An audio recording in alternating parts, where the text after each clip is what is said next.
I was all but ready to completely write off MicroMacro Crime Cities. I saw it, heard how it played, saw it played, and I thought, oh, that's not a board game. It's an activity. It's fine that it's an activity, but it's an activity, not a board game. And then it won Game of the Year, and I was a little mad about that. But my fiance saw it, got a kick out of it, saw that it was pretty much an adult version of Where's Waldo or I Spy, and she wanted to play it. And I thought, you know what, we've already bought about 6 games as it is, what's one more? And I played it. And then I played it again and again and again.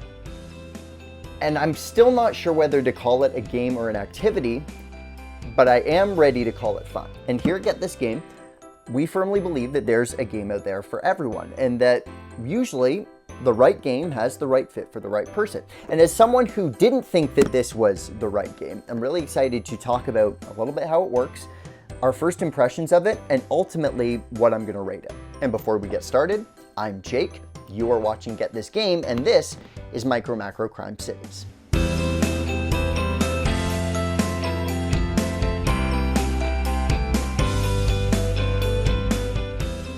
So when you first open up MicroMacro Crime Cities, you are going to see this big stinking honkin' map.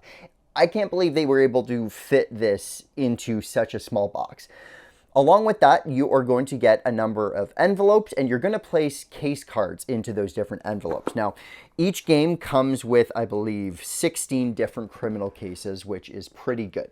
Over the course of a single session, multiple sessions, you are going to be flipping over the cards, and they're going to give you a scenario or a crime that you have to solve. From there, you're going to use a combination of your eyes, your prescription glasses, or the little magnifying glass that comes in the box.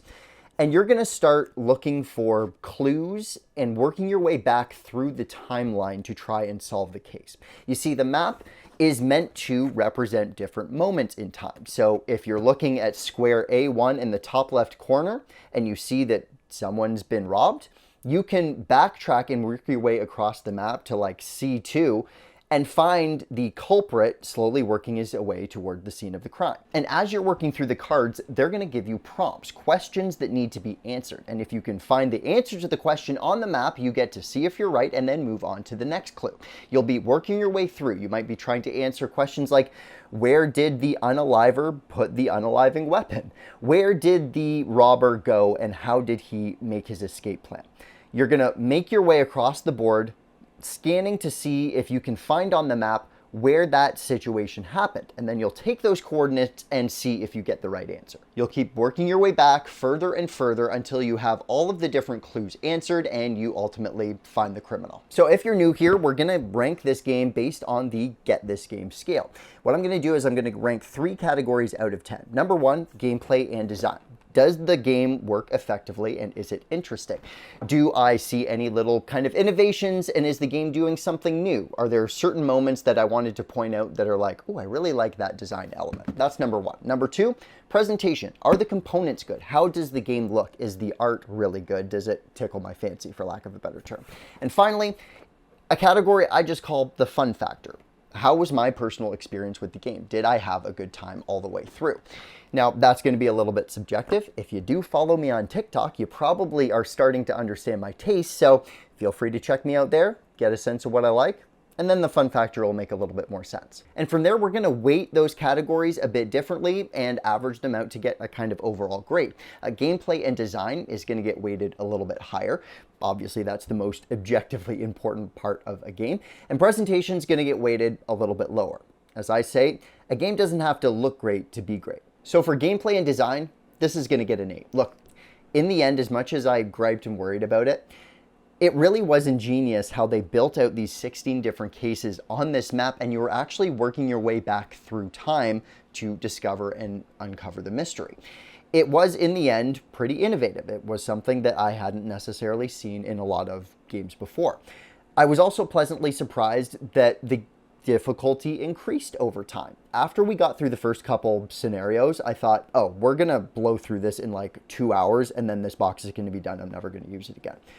But thankfully, I would say even as early as case 3, it really made us stop and think and go, oh, this is going to take a little bit more time than we thought, and we're going to have to put a little bit more thought into it than we had originally planned.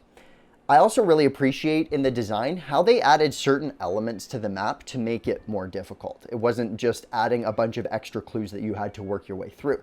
There are subway systems on this map. There's also a bus line in the city.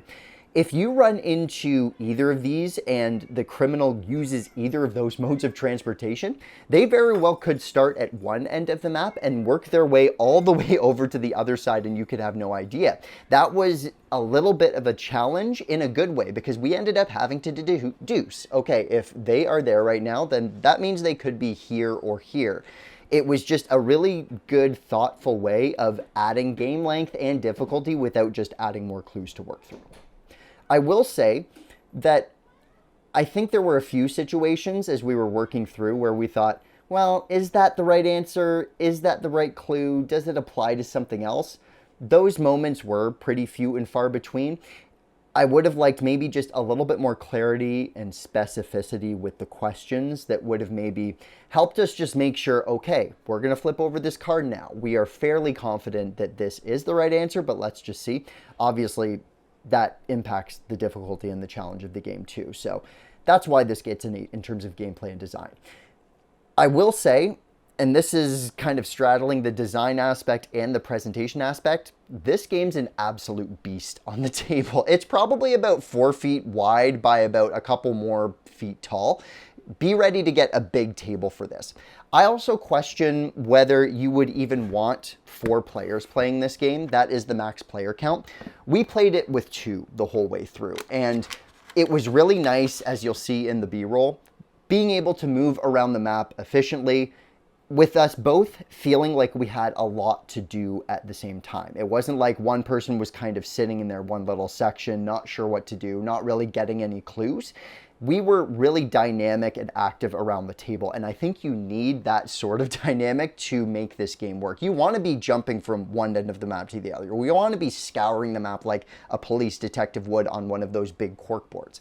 So I will say, maybe not a game that you want to be playing it for, certainly not more than that, because there's going to be a few people in the end that are probably going to be sitting not doing a ton. Now, in terms of presentation, this again is going to get an 8. Look, hats off to the artists of this game. I'm going to put their names on the screen because they deserve the credit, absolutely, but they also deserve the respect of me not butchering their names. So there they are.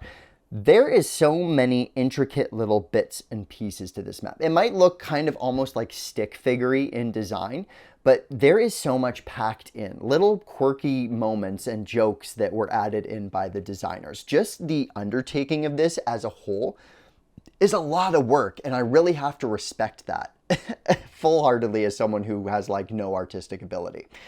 I also like the map itself. Now, it is paper. Usually I have an issue with kind of cheaper boards like that aren't made out of like proper board, but in this case I'm okay with it simply because of the sheer size of the map itself. It's just a situation where if you do have anything that's going to be too heavy with a map that has to be this size and this big, it's going to break. So paper's definitely the way to go. And by doing that, they were also able to make this a much kind of smaller package. The game does come with a little magnifying glass. It is meant to make some of the micro images bigger. That's what the whole point of the game is. I tried it. I find it didn't make much of a difference, so I set it aside. Maybe somebody out there would be able to take more advantage of it, but chances are if that person is out there and they're playing this game, they probably have something like that in their house that they would want to use anyways. But yeah, overall, they packed a ton into the design. It's not in color. I don't care. It would probably make it more confusing and give me a headache. So for presentation, it's an 8. Finally, fun factor. Did I have a good experience with this game? I'm going to give it a 7. Now, I've been talking about how well the game is designed and how good it looks and how good the production is, but ultimately, it's going to land at a 7 for me. Look, the game walks you through setup in a very well done way. I'm always a fan of games teaching you the game by having you play it, and it does that right off the bat with a very introductory scenario. It also is a game that is going to give you regular drum beats of serotonin. because of the nature of those different clue cards. It feels good when you hear your partner on the other side of the table say, "Ooh, I found it. Oh, here's the criminal." Or you get to find it yourself and you get that little bit of a reward of being like, yes, I get to flip over the next clue and see what comes next. That serotonin, I will admit, is very satisfying.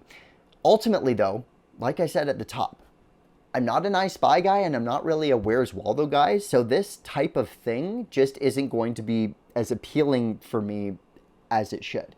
The other factor here is going to be that, the reality is in a game like this, there's a finite amount of game in the box. You have 16 cases. Once you work your way through, you kind of know and remember how each of the mystery is going to be solved. So you're not going to be able to necessarily bring this back to the table. My advice, play through it. Find somebody else who would get a kick out of it and pass it along to them. But in terms of replayability, it's just a reality, so you can't really knock it too much for that. But ultimately, again, the fun factor for you is probably going to be how much of a fan you are of Where's Waldo, I Spy, things like that.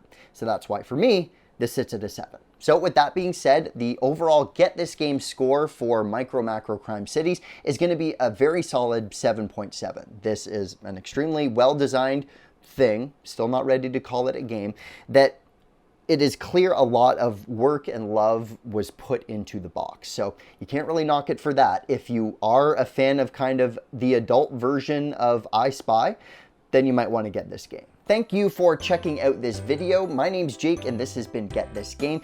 Be sure to follow me on TikTok at Get This Game or on Instagram at Get This Board Game.